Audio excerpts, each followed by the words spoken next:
एक छोटे से गांव के पास एक बड़ा जंगल था। उसी जंगल में एक शरारती बंदर रहता था। वह बंदर अक्सर गांव में आ जाता और लोगों की चीजें उठा लेता।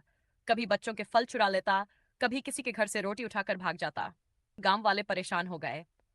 जब भी कोई खेत में काम करता या घर का सामान बाहर रखता, बंदर उसे ले भागता। गांव के एक बुद्धिमान किसान ने सोचा, अगर हम इसे प्यार से समझाएं तो शायद यह हमें नुकसान नहीं करेगा। उसने पके केले और थोड़े से चने एक थाली में रखे और पेड़ के नीचे रख दिए। पास बंदर आया और चुपचाप खाने लगा। धीरे धीरे किसान रोज उसे कुछ खिलाने लगा। अब बंदर चोरी करने के बजाय वहीं आकर बैठने लगा। धीरे धीरे पूरा गांव बंदर को जानने लगा। बच्चे उसके साथ खेलते और गांव वाले उसे खाना खिलाते। बंदर भी अब गांव की रखवाली करने लगा। अगर कोई जंगली जानवर आता तो वह शोर मचाकर सबको सावधान करता।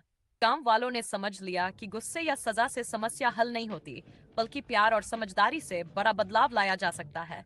एक गांव में दो आदमी रहते थे। पहला आदमी बहुत मेहनती था। हर काम समय पर करता, सबकी मदद करता और हमेशा खुश रहता। दूसरा आदमी आलसी था।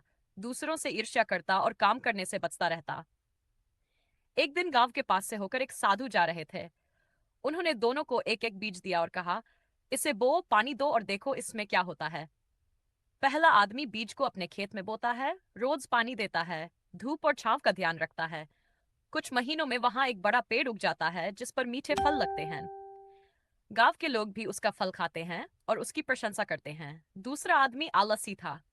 उसने बीज को जमीन पर फेंक दिया और बोला, इतनी मेहनत किस लिए करनी, अपने आप पेड़ बन जाएगा। लेकिन कुछ दिनों में बीज सूख गया और कुछ भी नहीं उगा। साधु वापस आए और दोनों से पूछा, तुम्हारे बीज का क्या हुआ। पहले आदमी ने पेड़ दिखाया।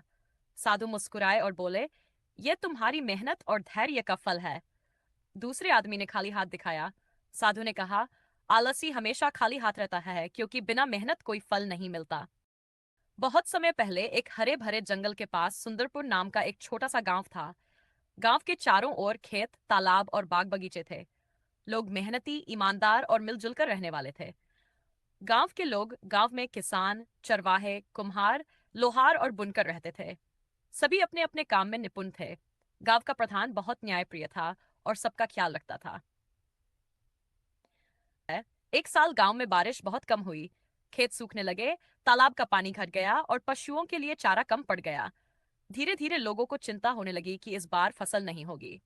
पाए गांव के लोगों ने पंचायत में बैठक की। सबने तय किया कि वे पास के पहाड़ से नहर खोदकर पानी गांव तक लाएंगे। हर घर से कोई न कोई व्यक्ति रोज मेहनत करेगा। औरतें खाना बनाकर मजदूरों को खिलाएंगी। बच्चे छोटे मोटे काम करेंगे। कुछ ही हफ्तों की मेहनत से नहर बन गई और तालाब पानी से भर गया। खेतों को सिंचाई मिलने लगी। अगले मौसम में फसल हरी भरी हुई और गांव में फिर से खुशहाली लौट आई।